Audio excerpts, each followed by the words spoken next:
Hello everyone, we heard you have a big test coming up, and we want to help. Anna, Julia, Kate, and Emily are going to share their tips and tricks for getting that A and making the most of your studying. Have you ever wondered about memory? To understand how to best study, we first need to set the foundation of what our memory is. At the most basic level, memory is divided into short-term and long-term memory.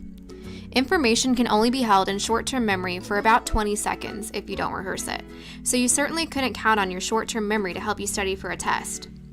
Short-term memory can also only hold about 7 pieces of information before it fills up, so it is pretty limited. If you rehearse a piece of information, it gets transferred into long-term memory, which has an infinite capacity and storage time. Sort of. We'll talk more on this later. Think of your first day of kindergarten. Can you remember your parents getting you all ready for school? That is long-term memory. But long-term memory can also hold things that don't seem too distant in the past, such as what you ate for breakfast this morning. Psychologists now like to think of memory distinctions as working memory and long-term memory. Working memory is the mental representation that is temporarily maintained because it is relevant to what you are doing right now. Think of it as your mental workbench, so it is a combination of your short-term memory and your controlled attention.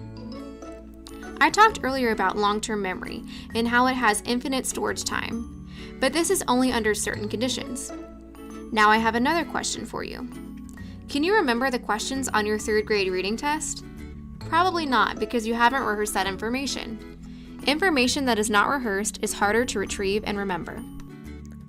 In order to get something from your short-term memory to your long-term memory, it needs to be rehearsed. There are many ways to encode and store information in this way.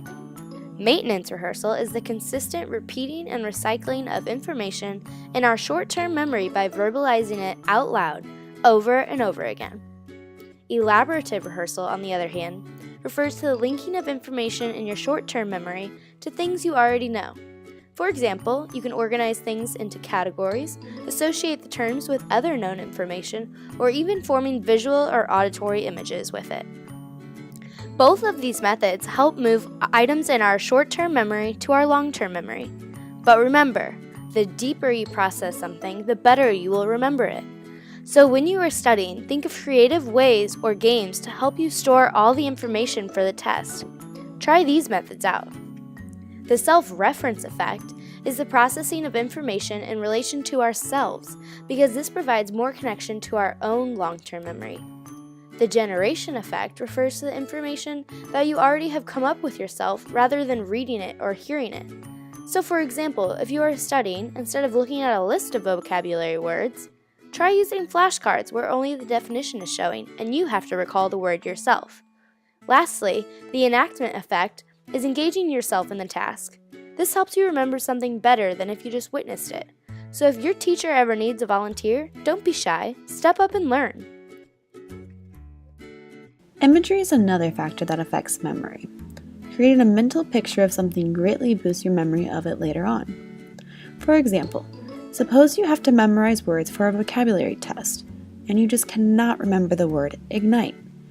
Instead of only looking at the word, you should imagine a fire starting to burn or a hand striking a match. This image will stick with you even after long periods of time. Psychologists like to call this the concreteness effect. You give your brain 2 ways to memorize the word. You have it verbally in the original word form, and you have it as an image. This, therefore, increases your chances of being able to recall it on your next vocabulary test. Another way vision can help your memory is through encoding specificity. This is a fancy term that means your location and surroundings can help trigger memories. Basically, if you study in one room and then take your test in the same room, your memory will be better. Having the same surroundings can help cue memories of what you learned earlier while you sat in the same spot. In 1975, scientists demonstrated this with scuba divers. While underwater, divers were shown a list of words. They were then later tested to see how many they could remember. One test was given to them on land, and the second test was given while they were underwater. Do you know which one they did better on? If you said the one underwater, you were right. The scuba divers could remember more words from this list while they were in the ocean, which was the same place where they originally learned them. Now, Anna will give you a couple more study tips. Here are more tips and tricks to help make your studying more efficient. First, it is important not to do what scientists called overlearning if you want to retain information for longer than a few days or up to a week. In other words, it is best to avoid cramming or rushing to memorize a lot of material over a shorter period of time, such as the night before. Most of this information learned is quickly forgotten, and that means you have to relearn everything right before a class final. This creates a much more stressful situation because there's a semester-long amount of material to learn in a tiny window of time. Instead, space studying into manageable increments over a period of days or weeks.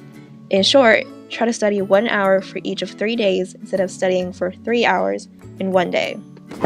Secondly, testing yourself is an extremely important supplement to studying. Scientists examine 3 sequences of self-testing: SSSS, studying 4 times, SSST, studying 3 times and testing once, and STTT, studying once and repeatedly testing.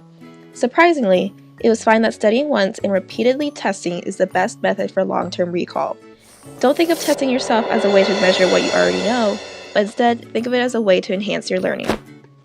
Thirdly, scientists McDaniel, Howard, and Einstein developed a 3R strategy for efficient learning of notes or assigned reading. It stands for read, recite, and review. You can do this by reading the notes or passage once, trying to recall out loud what you can remember from the text, and then rereading the same text. This strategy is best for the free recall of facts and is much more effective than just rereading or just taking notes. Reciting is easy to do as it can be done while walking or to class or exercising. Just remember to always test yourself on what you know and then go back over what you don't. Now that you've learned all these study tips to help you on your next test, you're ready to go. Good luck, and remember the last step is a good night's sleep.